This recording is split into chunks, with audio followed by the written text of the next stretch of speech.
본 팟캐스트는 인터넷 검색을 토대로 만들어져 실제 사실과 다르거나 정확하지 않을 수 있습니다. 자, 2019년 4월 19일 아소라장 17화 녹음 시작하겠습니다. 와!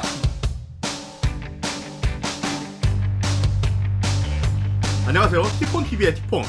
여기TV의 여기입니다. 이번엔 2달이 넘게 녹음을 못했어요.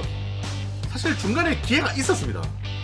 근데 이게 한동안 저희가 정신이 없다 보니까, 물론 제가 정신이 없었는데 극베이 때문에 한 달이 날라갔어요. 다다음 주쯤에 또 축제가 또 와. 그럼 축제 기간 한 달 내내 동안 또 아마 극베이만 하고 있을 것 같은데, 일단 기간에 진짜 쓰레 깨고 한숨 거면 이렇게만 하고 될려나 모르겠네. 오늘 못하면 또 한 달 동안 못할 것 같아서 일단 급하게 날짜를 잡아왔습니다.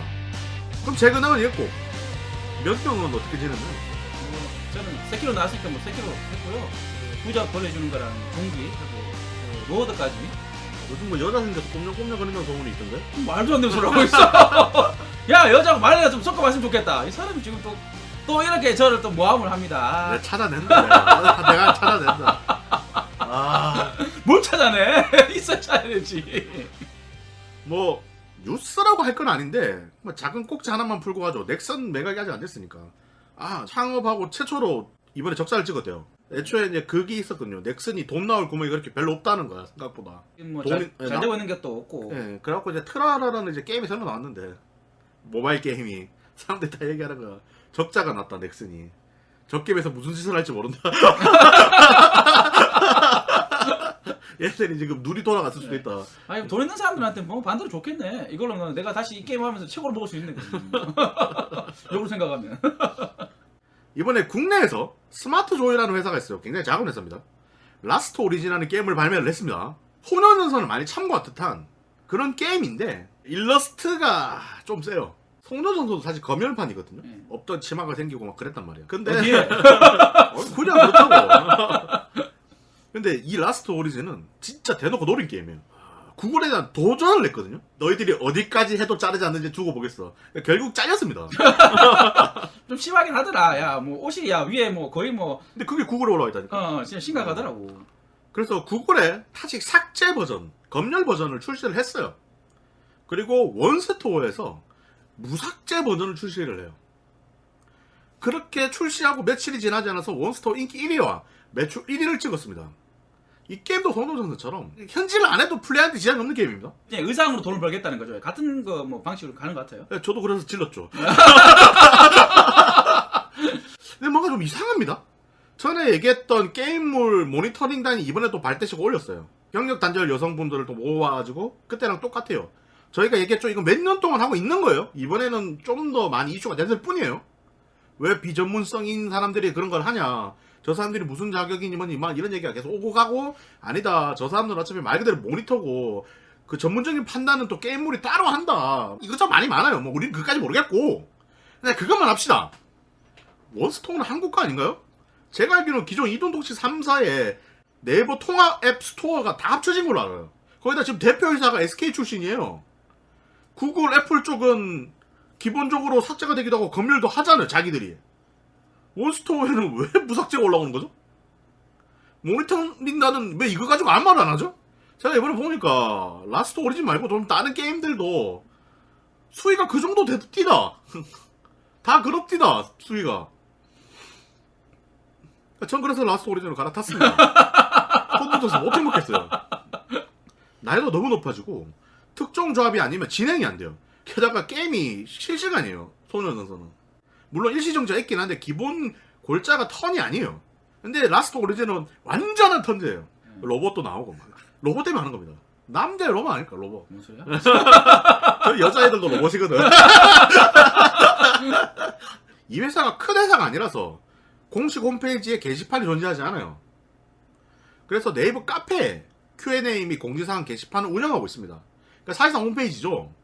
이 카페 공지 중에는 누구누구 캐릭터의 사실 올리지 말아달라고 공지로 적어놨습니다. 그 댓글에는 반드시 얻어야 될 캐릭터 목록이군요 하면서 여기까지만 메모하는 거지. 메모. 여기까지만 얘기하도록 하겠습니다. 저번에 하에떠서 얘기했듯이 우리가 어디까지 가도 되는지를 모르기 때문에 이제 본론으로 들어가 보도록 하겠습니다.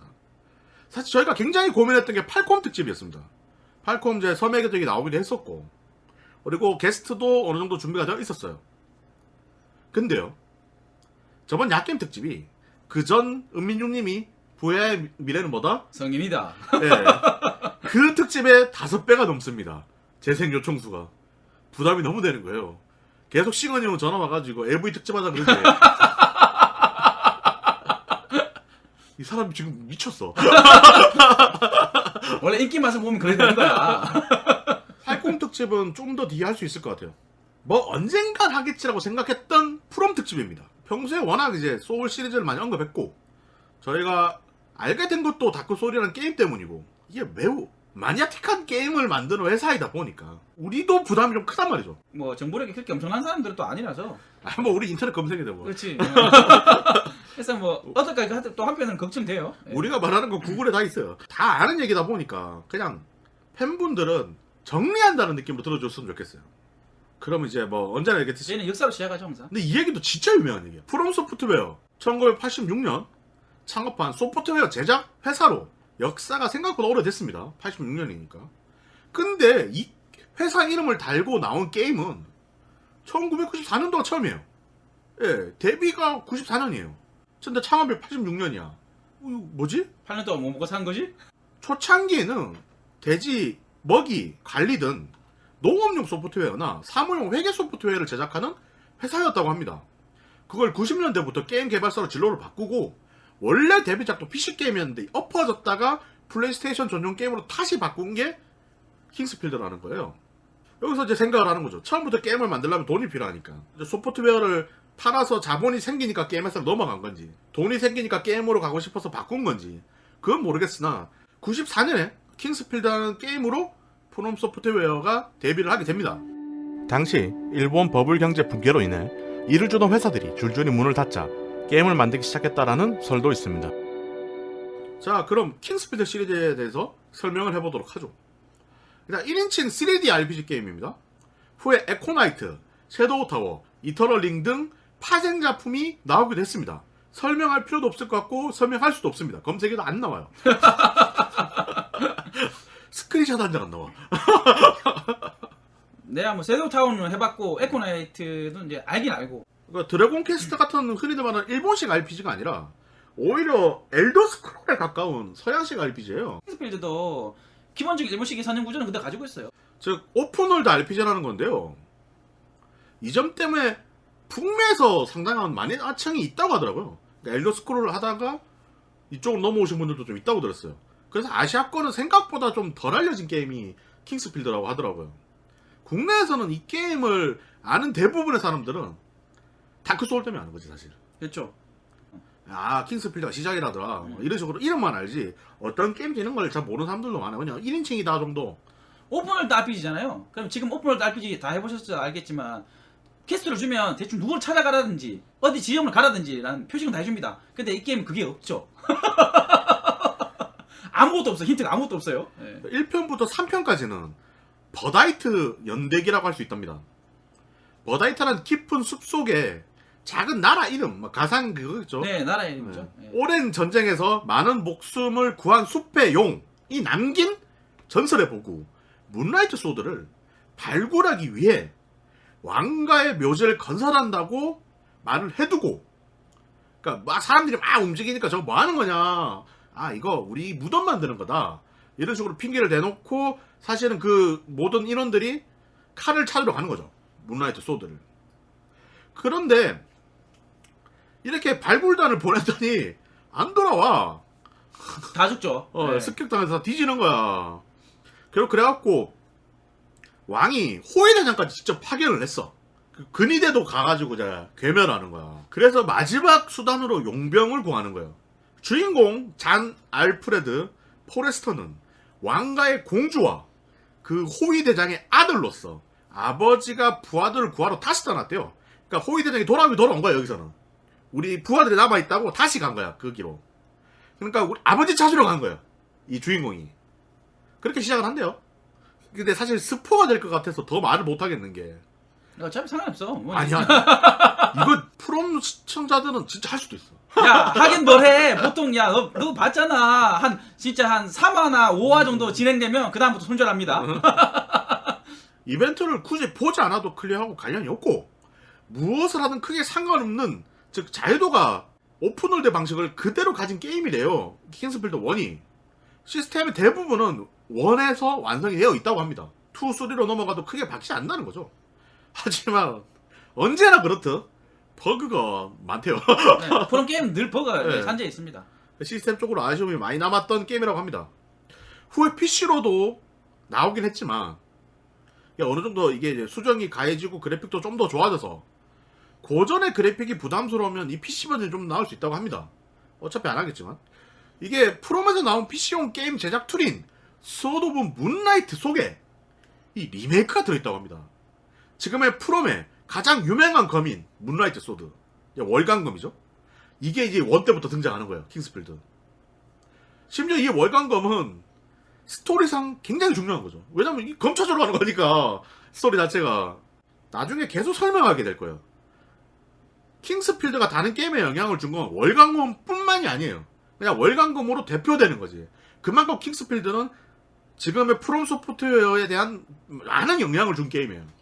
크게 변한 거 없습니다 사실은. 그 데몬즈 소울이나 지금 다크 소울이 킹스필드랑 하던 것과 똑같아요. 그 대신에 3D가 됐고 좀 더 그래픽이 좋아지고 좀 더 복잡해졌을 뿐이지 기본적인 성향과 흐름, 스토리의 진행 방식은 똑같습니다. 그러니까 엄밀히 보면 당시 킹스필드 완성도가 굉장히 높았다고 볼 수 있는 거죠. 뒤집어 이야기하면 얘들은 뭐 바뀔 생각이 안 한다는 거죠. 그렇게 그냥 창조적인 회사가 아니라는 거야. 그렇게 약 반년 후 킹스필드 2가 발매를 해요. 해외에서는 킹스필드 2부터 발매를 했대요. 1이 아니라. 국내판과 해외판의 넘버링 표기가 좀 차이가 있다고 합니다. 2의 시작 스토리는 말을 못하겠어요. 1의 스포가 돼버리거든요. 당연하겠지만 결국 그냥 하나만 얘기할게요. 칼 찾으러 가는 겁니다. 또 4만 안 그래요.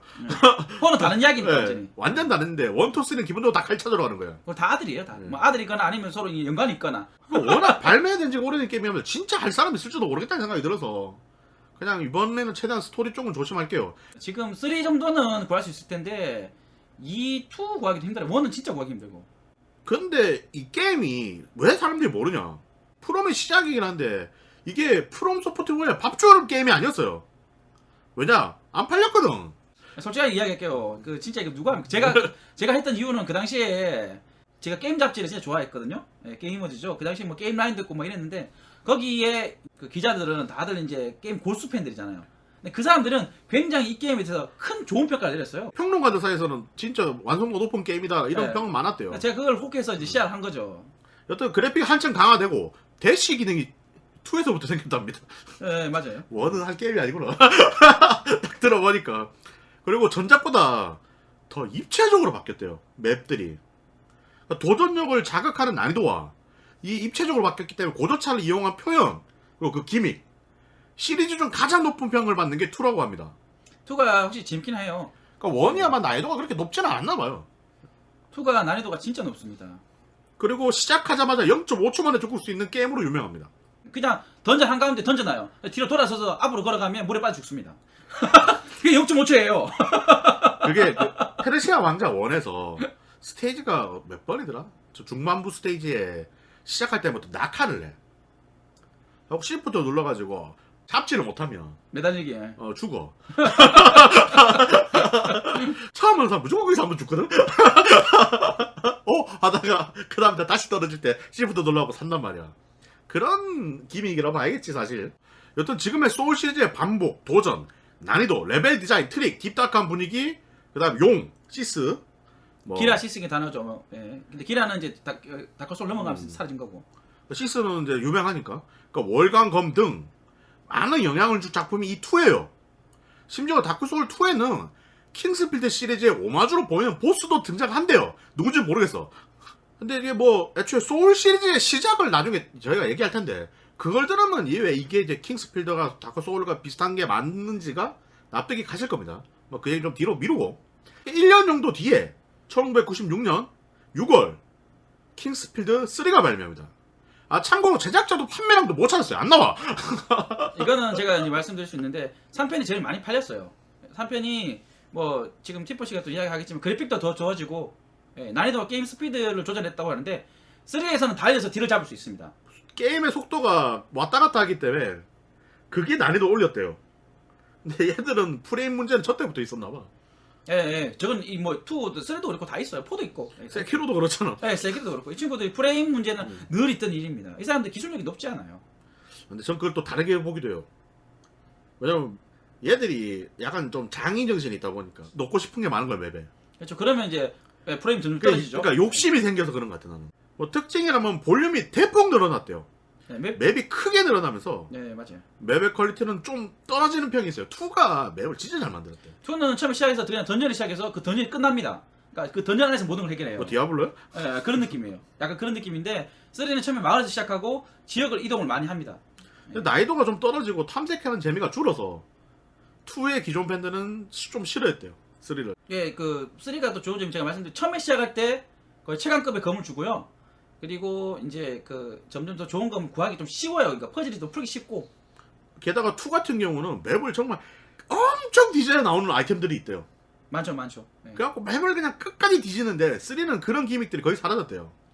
뭐 조금 더 뒤에 이야기하겠지만 섀도우 타워가 어떻게 보면 2, 다크소스 킹스필 2랑 아 섀도우 타워 얘기는 안 해. 안 해? 없어? 없어. 안 나오더라고 찾아도. 그렇구나. 보셨죠? 이게 그만큼 이게 프롬 인기가 없는데 섀도우 타워가 킹스필 2랑 비슷합니다. 예. 기존의 팬들이 이제 그렇게 막 맵을 다 뒤지고 막 찾아다니고 이런 거에 재미를 느꼈던 사람들이 그게 사라지니까 불만이 많이 느꼈대요. 뭐 3도 내가 스토리는 아까 말했듯이 칼 찾으러 가는 거고 이번 작품부터는 엔딩에 분기도 존재했대요. 이것도 나중에 소울실에 영향을 줬지 않았나 싶어. 4도 분기가 있죠. 예, 4도 아마 엔딩이 두 가지인가 그렇습니다. 아 근데 4도 엔딩 2개를 다 봤는데 근데 분기가 어렵질 않아요. 마지막 전투를 월광검을 들고 하느냐 안 하느냐 거의 그 정도 수준이에요. 분기가. 네. 네. 여담으로 킹스필드 3 파일럿 스타일이라고 부르는 게임이 있대요. 이거는 판매용 게임이 아니라 게임 잡지 등 관계자들한테만 배포된 체험판이래요. 근데 이게 2하고 3하고 사이에 스토리를 이어주는 내용이래요. 근데 이게 정식 발매상으로는 다 삭제가 돼서 나온 거야. 스토리상으로 굉장히 중요해서 이 팬들은 또 다 찾아서 한대요. 지금 같으면 DLC로 내놓을 텐데. 저 넓은 인터넷이란 바다 안에 다 있대요 이게. 너무 넓은데 시기랑. 플스2가 출시하고 에버그레이스나 이터널 링에서 쌓은 노하우 무슨 게임인지 모르겠어요. 여기서 정리 한번 딱 하고 갈게요. 왜 이건 다시 언급하지 않을 게임들을 갖다가 얘기하는 걸 생각하시면 됩니다. 에버그레이스, 이터널 링 둘 다 검색해도 안 나옵니다. 이터널 링은 파생작이라고 치자. 아까 그때 얘기 나왔으니까. 에버그레이스는 로스트아크만 나와요. 로스트아크에 무슨 NPC인가 그런가 봐. 뭐 있는가 봐죠. 뭐 오브젝트인가 뭐 하여튼 그거래. 산 이름인가? 하여튼 뭐 그래. 캐스트 뭐 이런 거만 나와. 여기서 딱 잘라서 얘기해 줄게요. 후에 얘기할 시리즈가 전부 다 모아서 일단 한번 정리하고 가겠습니다. 프롬이 직접 개발한 게임으로는 킹스필드 시리즈, 아몬드 코어 시리즈, 에코나이트 시리즈, 스프링건, 루나버스, 이터널링, 에버그레이스 시리즈, 섀도우 타워 시리즈, 오토기 시리즈, 메탈, 울프 카오스, RUNE 시리즈, 인챈트 암, 의경영웅전, 구원, 무라쿠모, 그 다음에 크리크 리믹스, 닌자 블레이드, 다크 소울 시리즈, 이노가미의 일족 팔묘촌, 맞을 거예요. 네. 비쿠리맨 대사전. 대전 게임이지 저거. 이게 프롬이 직접 만든 게임들입니다. 시리즈라고 말했던 건 그쪽 관련된 뭐 파생력이나 이런 것들이 더 있기 때문에 얘기한 거예요. 타사 개발 및 같이 합작 작품으로는 천주 시리즈, 그 다음에 블러드본, 데몬 소울 뭐 이렇게 식이죠. 네. 데몬즈 소울은 좀 다른 계열로 빠지더라고요. 아 그래요? 네. 예. 그리고 외주 작업으로는 어나더 센츄리즈 에피소드 시리즈, 모넌일기 따끈따끈 아이로마을. 이거 굉장히 충격적이었어. 이 이야기 들으면 사람들 좀 와 프로면 진짜 힘들었구나. 굉장히 밝은 게임이에요. 네, 밝고 네. 꽁냥꽁냥한 게임이에요. 네.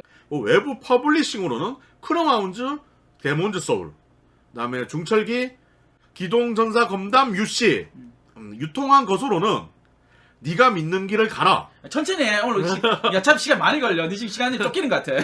3D 노트 개발 히어로즈. 둘 다 개발은 실리콘 스튜디오라고 하더라고요. 이걸 또 유통을 했대요. 의외로 처음 듣는 게임들이 엄청나게 많죠. 더 무서운 건 이 게임들을 검색을 해도 안 나옵니다.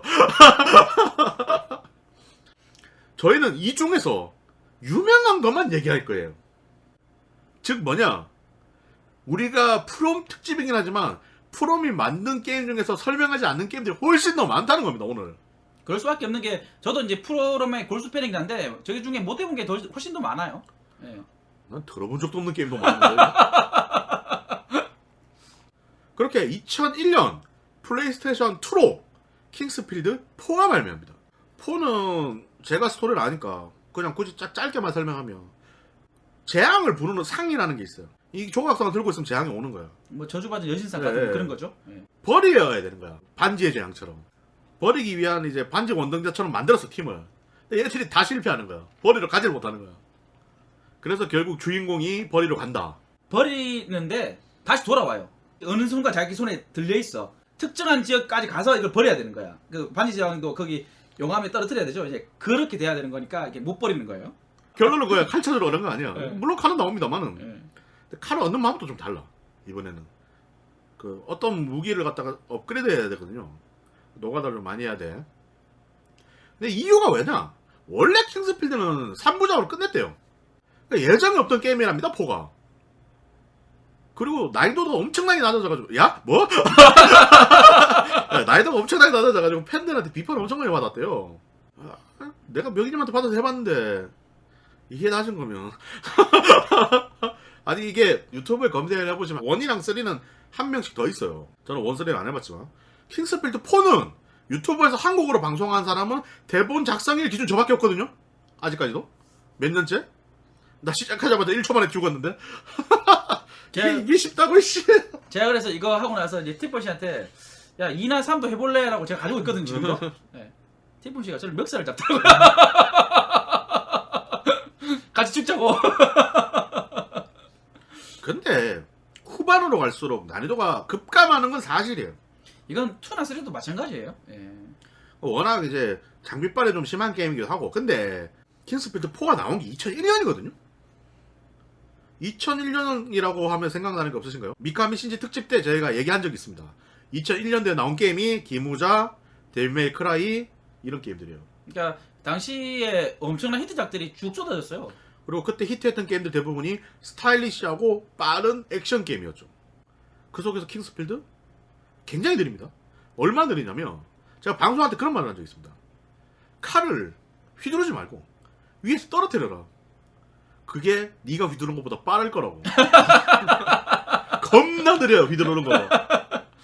심지어 몸은 겁나 빨라. 스태미너도 진짜 미쳐, 씨. 칼 휘두르면 스태미나 날아가고 막 뛰는데도 스태미나 날아가고 뛰는데 뭐 뛰는 것 같지도 않아. 4가 진짜 느려요. 3 만약에 하다가 4를 하면 답답해 미칩니다. 3는 나중에 몬스터들이 막 순간이동도 해요. 예. 순간이동이 뭐 하루틀인가.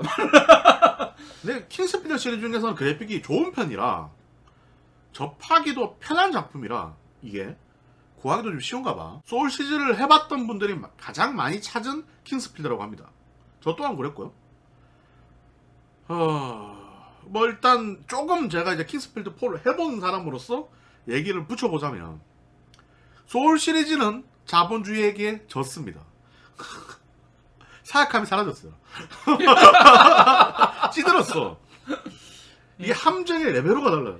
아 진짜 특집을 한번 해가지고 이 사람한테 2는 솔직히 진짜 시키면 진짜 멱살 잡을 것 같고 3를 한번 잠깐 시켜보고 싶어요. 예.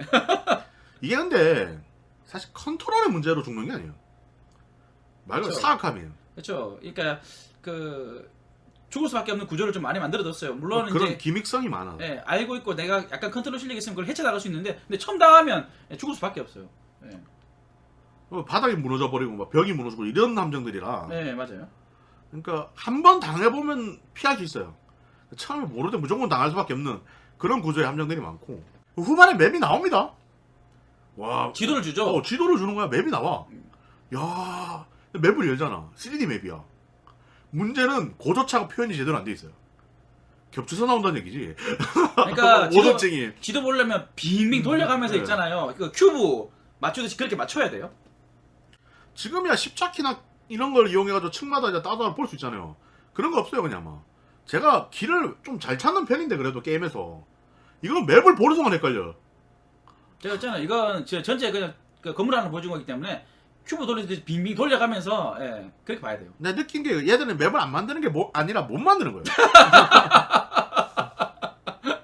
여튼 이 작품에서도 월광검이 나오긴 하는데 뭐 말했듯이 스토리의 비중도 많이 줄고 기존작들하고는 형태도 다르게 나와요. 후에 킹스필드 에디셔널이라는 작품이 2006년도 PSP로 나옵니다. 1편이 7월, 한 달 뒤 2가 발매했다고 해요. 두 개로 나눠서 냈죠. 더다이트 스토리의 진정한 결말을 그린다 라는 캐치프레이즈로 발매를 했는데 리얼타임 1인칭 3D가 아니라 위저드리 같은 한 칸 한 칸 움직이는 거 있어요. 제가 그래서 이걸 안 했어요. 세계수의 미군 같은 거. 네, 안 했어요. 전투도 랜덤 인카운트. 시점 조절 없어요. 그래서 킹스필드의 맥은 여기서 끊기게 됩니다. 네, 죽죠. 네. 후에 모바일로도 나온 적이 있었지만 또 이것도 실시간이래. 게다가 모바일로 나왔던 작품 중에 어떤 작품은 로건도 지원을 한대요. 그리고 아까 말했던 스워드 오브 문라이트 3D 던전 게임 메이킹 툴로 윈도우 전용이고 그 툴 안에 심플 데이터로 킹스필드 1 리메이크가 포함되어 있다고 합니다. 2000년도에 나왔고 꽤 오랜 시간 동안 DLC가 계속 제공됐대요. 이 툴에. 그러니까 프롬의 DLC 정신은 이때부터라고 말하는 사람들도 많다고 합니다. 킹스필드에 대한 그런 그 애정이 굉장히 큰 건 맞아요. 프롬이. 네. 프롬이 지원도 굉장히 많이 좀 해주고 중소기업 치고는 진짜 잘해주는 겁니다. 사람들이 너무 말하는 게 많고 투덜거리는 게 많은데 이 작은 회사가 이렇게 꾸준하게 업데이트하면서 밸런스 조정해주는 데 없어요. 잠시 쉬었다가 아머드 코어 시리즈를 얘기해 보도록 하겠습니다.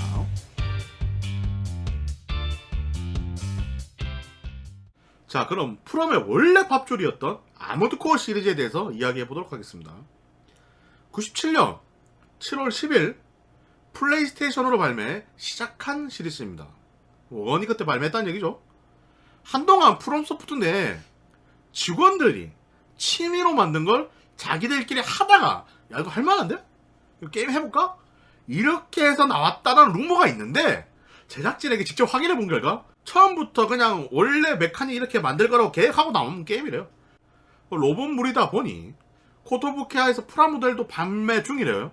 그때 아이타님 말에 의하면 코토부키아의 프라모델은 완성도가 굉장히 떨어집니다. 근데 이게 메카닉 디자이너가 카와모리 쇼제라는 사람이에요. 마크로스 메카 디자이너입니다. 건담에 트랜스포머, 패트레이버 등 그 다음에 소니의 로봇 견 아이보 이 모든 디자인을 한 이쪽 계열에서는 전설이에요. 그러니까 내가 봤을 때는 저 사람을 데리고 온 게 신의 한 수였어. 아머드콘 처음에. 아머드코어도 뭐 진짜 그게 어떻게 보면 성공의 발판인데 무슨 말이냐? 비주얼은 죽여준다는 얘기입니다. 그러니까 프롬이 이때부터 오프닝은 잘 뽑는 회사로 유명해졌습니다. 이때부터 나온 말이 있어요. 프롬은 오프닝에 나오는 플레이가 절대 게임 내에서 구현이 안 된대요.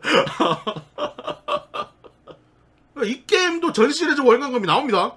이게 그 문라이트 소드가 이 아머드코어에서도 최고의 건무기고요. 대신에 출력이라든지 이런 것들이 좀 쓰기 어려울 겁니다. 그래서 이거 월간검을 잘 쓰는 사람들이 엄청나게 또 그 시리즈마다 근데 다르대. 조금씩 그러니까 다르죠. 최고검 시리즈가 있고 왜냐면 아머드코어도 시리즈 겁나 많거든. 네, 많죠. 어떤 시리즈든 중간 이상은 안 돼요. 왜냐하면 이게 그 아머드코어에는 뭐 출력이라든지 무게 뭐 이런 것들이 굉장히 중요한데 그 위력에 비해서 그런 게 좋지 않으면 이제 사람들이 안 쓰게 되죠. 근데 이제 월간검이 결국 이제 세큐로에는 안 나오죠. 특징으로는 조작이 더럽게 어렵다는 평이 지배적입니다. 심지어 난이도는 높아요. 이 두 개가 만나 미친 시너지를 발생한다고 합니다. 킹스필드랑 조작이 똑같은데요. 킹스필드는 사람이 땅에 발을 붙이고 움직이잖아요. 근데 얘들은 날아다니니까 몇 배로 더 어려운 거죠. 그러니까 이거 한마디로 해결이 돼. 플스2로 나왔는데 오른쪽 스틱이 시점 조정이 아니야. 그 당시에는 그런 게 없었다니까. 그러니까 위아래를 보는 게 L2, R2야. 어. 후의 작품에서는 그게 변경이 가능할 거야 아마. 아까 말했던 킹스필드 4도 오른쪽 스틱으로는 시점 조정은 안 돼요. 네. 초창기 게임이라 그렇다고요? 데빌 메이크의 기본자를 왜 되는데? 신규 유입이 엄청나게 적은 게임으로 유명해요. 뭐 지금 흔히들 말하는 고인물 이런 수준이 아니에요. 왜냐면 신규는 이 게임 못해요. 그래서 프롬의 양심이 또 들어가 있죠. 처음에 게임 시작하자마자 그 플레이를 못하고 계속 그 미션 실패하잖아요. 5번인가 한 8번인가 실패하면 그 강화 수술을 해줍니다. 1이나 2는 아닐걸? 2부터 되나? 하여튼 뭐 그래요. 1은 없는가 그렇고 2부터가 되는데 아까 엘리시브님 이야기하네요. 1부터 있었네요. 그 강화인 관계죠. 대신 조작에 익숙해지면 그때부터는 거의 이 게임에서 빠져나올 수가 없대요. 엄청나죠. 예. 진짜 내가 로봇 파일럿이 된다 그런 느낌을 어느 정도 느낄 수 있습니다. 기본적으로 늘 딥다크한 어두운 분위기고요. 그리고 국가가 아닌 기업이 모든 걸 지배한다라는 그런 디스토피아 같은 개념 배경이래요. 파이널 판타지 7도 그래서 예, 그렇게 그런 스토리가 나오죠. 멀티 대전이 또 존재하다 보니까 고인물들이 신규 유입을 어마어마하게 막은 게임이기도 해요. 다크 소울 3 PVP랑 똑같습니다. 예. 철권에 모르면 맞아야지 수준이 아닐까요, 저건.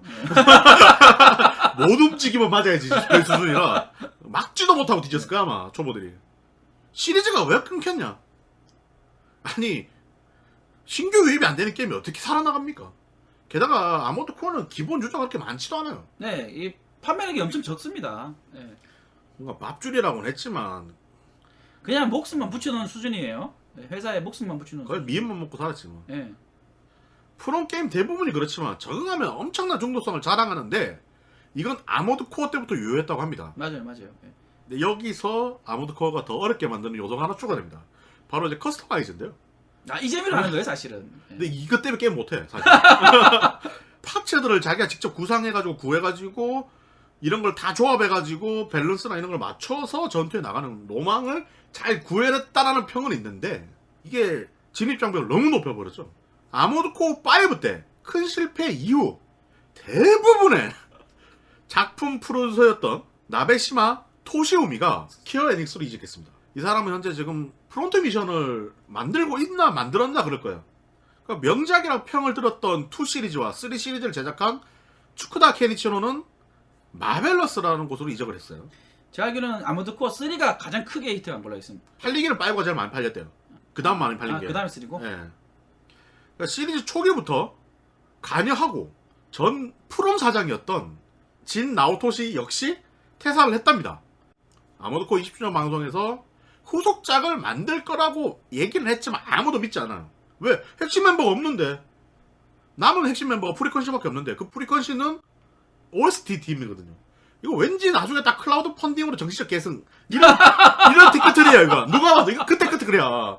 근데 아까 말했던 프리컨시는 프롬 소프트웨어의 사운드 팀이래요. 이 얘기를 좀 하고 해야 될 것 같아. 대표가 호시노 코타이고라는 사람인데 보컬 및 베이스를 담당했다고 합니다. 자신이 만드는 음악 장르는 그냥 아모드 코어라고 말할 정도로 딱 그 독특한 분위기가 있나 봐요. 그리고 자기가 만든 작품 대부분이 앨범에 아모드 코어라는 글자가 들어간다고 합니다. 사이토 츠카사라는 사람이 있는데 이 사람 드럼 상담이래. 이 사람이 다크 소울 시리즈의 BGM을 거의 메인 책임자였다고 합니다. 2012년도에 바이올린 당담으로 들어왔던 키타무라 유카라는 사람이 있어요. 이 사람이 다크 소울 2, 블러드본, 그다음 다크 소울 3 OST를 작곡하면서 특히 다크 소울 3 그 DLC 보스 수도녀 프리드 BGM을 직접 불렀대요. 기존의 아모드 코어는 약간 좀 락 느낌이 난단 말이야. 오케스트라보다는. 근데 그걸 이제 프롬의 그 BGM 방향 완전 바꿔놨지. 클래식 쪽으로 바꿔버렸죠, 완전히.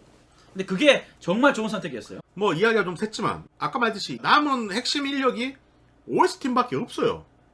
그렇기 때문에 게임의 맥은 끊겼다고 보는 게 맞습니다만은 이미 경시적 캐스작을 만들고 있습니다. 뭐야 지금 그나마 다행히 그 클라우드 펀딩은 아닌데요. 이스엘이 2018에서 데몬 엑스 마키나라는 게임이 발표됐습니다. 마베러스 산하 퍼스트 스튜디오에서 제작하는 닌텐도 스위치용 게임입니다. 아모드 코어 2, 3 시리즈를 제작한 추크다 게니치로가 프로듀서를 맡고 있어요. 아모드 코어 시리즈 메카닉 디자인이었던 카와모리 쇼지가 데몬 엑스 마키나의 디자인을 맡고 있습니다. 기존 아모드 코어 제작진이 또 대거 참여했대요. 그래서 많은 분들이 정신적 후속작으로 생각하고 있다고 합니다. 이쪽을 기대하는 게 훨씬 낫겠네요. 이게 예. 더 낫지 사실. 예, 2019년이네요. 영상을 봤는데요. 그냥 아모드 코어입니다. 그냥 아모드 코어예요. 2019년 여름 발매 예정이라고 합니다. 게임 중 아까 말했던 커스터마이즈. 이걸 게임 내에서는 어셈블리라고 한대요. 근데 이게 밸런스가 있을 거 아니야. 무기가 강하면 무겁다든지. 이게 재미를 주기는 하지만 이것 때문에 초보들이 근접할 수가 없대요. 왜냐면 고수분들이 만드는 어셈블리랑 초보가 만드는 어셈블리는 효율적으로 비교가 안 되니까. 그리고 뭐 이렇게 아까도 파츠 이야기하셨지만 이게 파츠를 어느 정도 구성하려고 하면 이 게임 한번 클리어해야 돼. 그리고 미션 중간에 이거 특정한 조건을 하면 뭐 특정 파츠를 준다든지 뭐 이런 것들이 있어가지고 그래서 온갖 마개 조각판을 친다고 합니다. 프롬 소프트웨어 팬들의 변태성 여기서도 찾아볼 수 있는데요. 쓰라고 만든 무기가 아닌 무기들을 사람들이 쓰는 거야. 공격력만 미친듯이 좋은 검이 있어. 예를 들어서 이거 못 쓰는 거야. 무겁고 반동이 심하고 명중을 낮고. 그래서 그 검을 쓰기 위해 모든 다른 스테이터스를 포기하는 거야. 다 이제 특화시키는 거죠 거기에. 네. 스피드만 몰빵해갖고 중량을 최대한 낮춘 다음에 그 검만 드는 거야. 올간건 그렇게 보통 운영을 해요. 이게 무슨 얘기냐. 네. 기체의 밸런스는 컨트롤을 극복하는 거야. 대신에 그만큼 한 대 맞으면 거의 그냥 걸레됩니다. 근데 나도 맞추면 한 방에 걸레 만들 수 있어. 그렇죠. 아머드 코어는 시리즈가 엄청 많아요. 이식작도 많고 엄청나게 많습니다. 근데 그 모든 시리즈에 게임 자체의 내용이나 시스템이 크게 바뀌진 않아요. 합니다. 뭐 이렇게 처음에 시작해가지고 내가 어디 기업 소속돼서 뭐 이렇게 무슨 가가지고 뭐 사건 해결해라 가면서 가가지고 뭐 부수고 다시 얻어오고 뭐 이런 형태가 똑같습니다. 뭐 아레나라고 그래갖고 결투장 같은 게 있는데 거기서부터 하나씩 이겨가면서 랭킹 1위가 되는 뭐 그런 시스템이에요. 그래서 그냥 뭉탱이로 다 얘기하는 겁니다. 조금만 더 추가를 하자면 이게 또 전통이 있어. 구조조정에 반대하면서 공장에서 농성한 노동자들을 진압이라고 적고 학살이라고 하는 미션이 반드시 들어간다고. 그러니까 이런 게 꼭 있어요. 예. 이게 노동자가 아니더라고 하더라도 약자를 완전히 짓뭉개는 미션이 꼭 등장한다고 합니다. 이것도 뭔가 자기들이 전하고 싶은 메시지가 있지 않나 싶어요. 그리고 속여서 미안하지만이라고 시작하는 함정 미션도 늘 등장한다고 합니다. 그리고 미션 하나하나를 딱 보면서 스토리가 이어지는 그런 스토리 전개를 또 가지고 있다고 합니다. 그리고 이제 아까 말했던 결투장이 있다 그랬죠. 아레나. 중간중간에 여기 있으면 안 되는 랭커들이 들어가 있대. 이렇게 랭킹이 안 맞는데 엄청나게 강자들이 존재한다고 합니다. 흔히들 이걸 뭐 초보 학살자 뭐 이런 식으로 부른다고 하는데 포 발매 직후 오브의 1호 포트 타워 송이라는 애니를 제작하려고 했으나 제작 당남자가 제작비를 들고 도주한 흑역사가 존재하고 이게 이제 웃을 수밖에 없네요. 대신 후에 같은 이름으로 소설이 나오는데 그 소설이 원래 만들려고 했던 애니와 같은 내용인지는 잘 모르겠어요. 국내에는 아모드코어 3 이후로 거의 정식 발매가 됐어요. 왜냐면 플스가 우리나라 정식으로 들어온 게 플스 2부터예요. 1은 정식으로 들어온 적이 없습니다. 나중에 후에 미니나 이런 거 아닌 이상은. 그래서 제가 이제 그 3가 제일 많이 팔렸다고 생각을 한 것 같아요. 3가 한글화가 성우까지 다 돼서 나왔어요. 그리고 4부터는 잠시 매뉴얼 한글화를 했다가 5에서는 다시 자막 한글화를 했고 3가 아모드코어답지 않게 난이도가 낮다고 합니다. 난 중간에 어려서 때려쳤는데. 그다음 스토리가 생각보다 친절하고 흥미진진했대요. 그러다 뭐 성우까지 다 한글이야. 로컬라이징 해서 나왔어. 이게 SCEK가 소니 컴퓨터 엔터테인먼트 코리아였나? 예, 저 소니 코리아죠, 저게. 네. 네. 소코죠. 지금은 소코지. 뭐요? SCEK가 주최한 제1회 유저 초이스 어워드에서 베스트 로컬라이제이션 부분을 수상하기도 했다고 합니다. 그러니까 굉장히 현지화가 잘 되어 있대요. 아모드코어 3가. 그리고 당시 풀스토 소프트웨어 국내 판매량 2위를 아모드코어 3가 차지했다고 합니다. 여담으로 풀스토가 나오기 전인 플스 1 시절에도 일본 현지 제작사가 일부지만 공식적으로 정보 소스를 제공하던 몇 안 되는 게임 중 하나입니다. 아모드코어 시리즈가. 모 게임 잡지에서는 발매도 하기 전에 게임 디스크를 제공받아 공략을 쓴 적도 있다고 합니다. 즉 프롬은 한국에 굉장히 관심이 많았었던 거예요. 예전부터. 다른 게임으로는 랑그리샤 5가 있다고 합니다. 이렇게까지 설명을 많이 안 하는 또 하나의 이유는 이 게임 지금은 재미없어요. 그냥 어렵기만 합니다, 사실은. 제가 예전에 이걸 방송을 한 적이 있어요. 해달라 그래서 아모드코어를 갖고 그때 중고로 사가지고 와서 했어. 하는 나도 재미가 없고 보는 사람도 재미가 없어. 저는 그때 같이 사는 데 있었는데요. 말렸습니다. 사지 말라고. 예. 제가 사실 그렇게까지 조작을 못하는 편은 아니에요. 아모드코어를 예전에도 했었기 때문에. 근데 로봇이 우리가 생각하는 것처럼 건담처럼 움직이지 않아요. 예, 절대 그건 아니에요. 굉장히 묵직하게 움직여요. 뭐 내가 못하는 걸 수도 있는데 아니, 맞아요. 예. 역동적으로 움직이는 게 아니라 기본적으로 점프나 부스터를 이용해서 움직이기 때문에 동작이 생각보다 그렇게 멋있지가 않아요.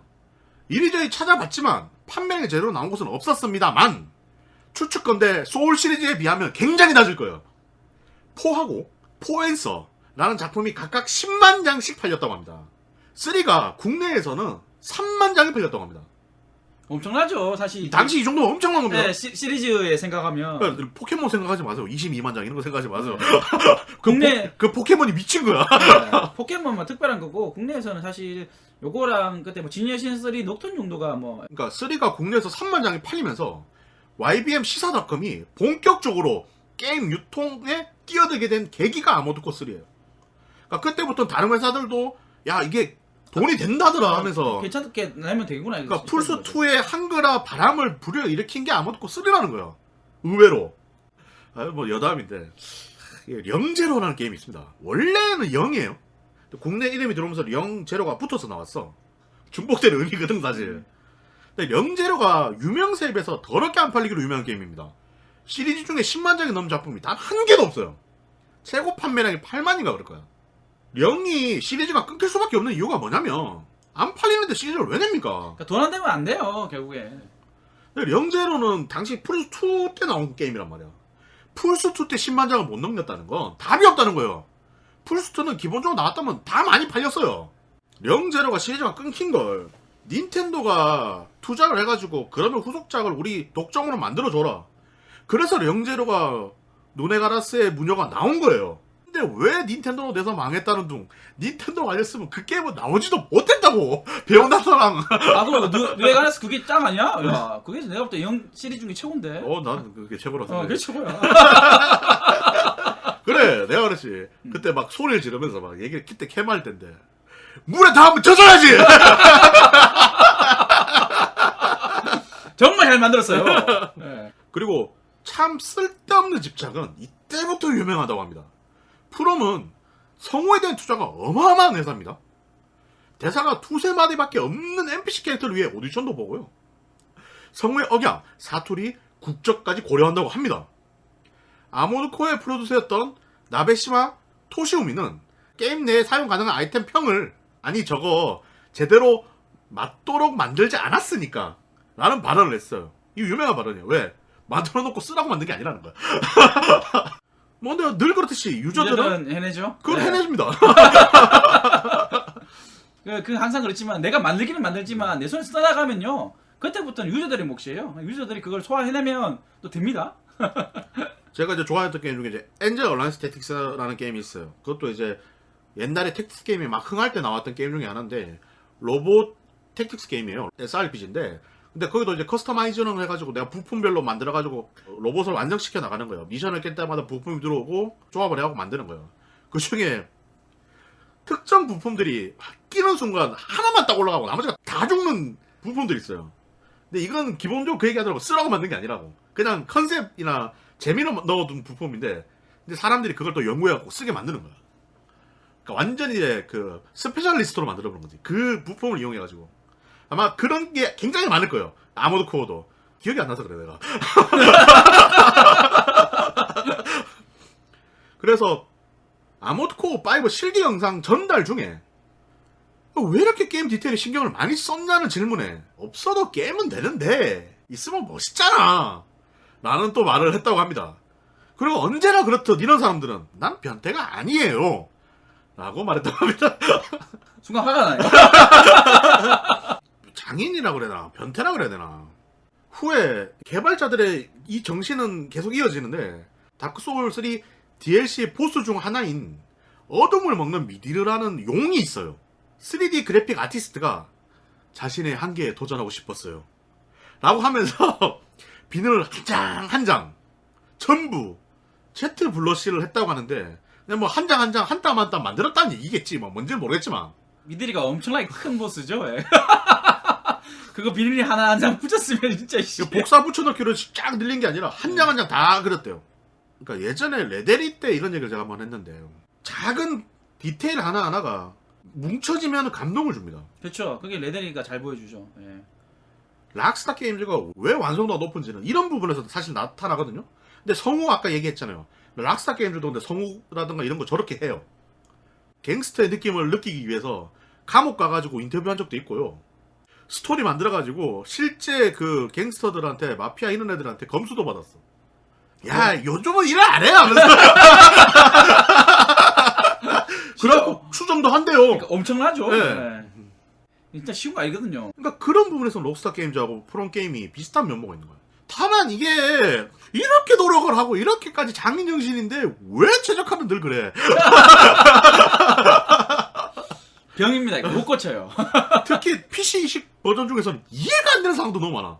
버튼 좀 바꾸게 해주던가. 색감은 늘 왜 그렇고 맨날 이상해.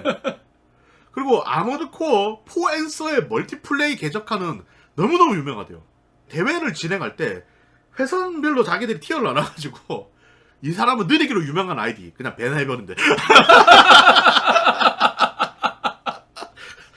아니 그게 뭐야?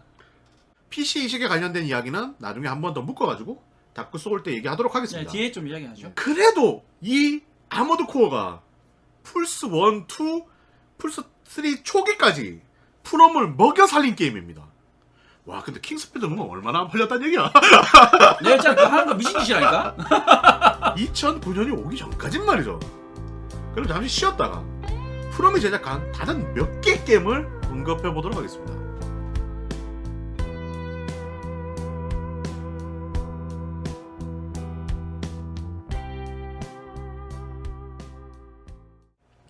자, 2004년 플스2로 구원이라는 공포 게임이 발매합니다. 심지어 한글화. 아모드 코어의 인연의 힘이라고 봐야 될 것 같은데 이것도 이제 아까 말했던 YBM 거서 한글화라 이런 유통을 진행했어요. 사실 이 게임을 아는 이는 별로 없어요. 거의 없습니다. 근데 이름은 지금 유명해져 있어요. 그 이유는 이번에 나온 세키로가 구원의 정신적 계승작 아니냐 라는 주장들이 꽤 나왔었기 때문이에요. 세키로 발매 전 매우 짧은 트레일러가 공개됐는데 누가 봐도 일본풍 섀도우즈 다이 투와이스 라는 뭉장이 이게 구원의 후속작이 아니냐 이런 얘기들이 있으면서 구원이라는 게임이 알려진 게 좀 그때가 계기가 아니었나 싶어요. 사실 구원이라는 게임을 기억하시는 분들도 이게 프롬 거였어? 라고 생각하시는 분들도 많아요. 프롬답지 않게 스토리가 그렇게 안 꼬여 있어요. 뭐 캐릭터 시점이 여러 개가 있어. 그러니까 내가 플레이할 수 있는 캐릭터가 몇 개 있는데 그걸 갖다가 이제 바꿔가면서 진행하는 호러 게임인데 제가 이걸 구해가지고 켜낭을 했습니다. 분명히 켜낭을 했거든요. 켜낭의 특징이 뭐냐? 하고 나면 스토리가 기억이 전혀 안 납니다. 머릿속에서 그냥 지워져요. 사람이 그냥 켜낭이 진짜 하면 안 좋은 게 열 몇 시간씩 20시간씩 이렇게 하기 때문에 예, 사람이 멍찌게 되거든요. 예, 한 20시간 내내 방송을 하고 있으면 내가 뭘 했는지 기억이 안 나요. 난 닌자가 있는데 2도 엔딩이 뭔지 몰라. 그 닌자 걸어가는 거밖에 기억 안 나, 마지막에. 그게 다야. 근데 왜 싸우러 갔지, 그때? 몰라. 알 수 없어. 일단은 세상은 광 같은데 이유는 알 수 없어. 네. 일단 유튜브에 올라가 있긴 한데, 그때 엔딩 볼 때도 엔딩이 약간 헷갈렸던 걸로 기억합니다. 무슨 내용인지 기억이 안 나. 손가락만 움직였던 것 같아. 훅 지나가죠, 사실 근데 뭐. 제목답게 죽은 사람을 살리는 술법이 있고 그걸 위한 서로 간의 입장에 대한 묘사일 거야 아마. 스토리가. 저는 일단은 게임 안에서 일단 저는 모르겠어요. 처음에 얘기했듯이 프롬은 생각보다 다작을 했어요. 굉장히 많은 작품을 만들었습니다. 아머드 코어만 해도 다음 작품간의 텀이 매우 짧았어요. 게임을 많이 냈다는 거예요. 왜? 돈을 벌어야 되니까. 제 생각은 이때는 일단 뭐라도 하나 걸려라는 식으로 막 내지 않았을까 싶어요. 구호는 더 설명할 게 없어요. 이게 다예요. 그냥 미죠. 왜냐면 세키로하고 그 시대 배경이 좀 비슷해요. 네, 그런 것 같아요.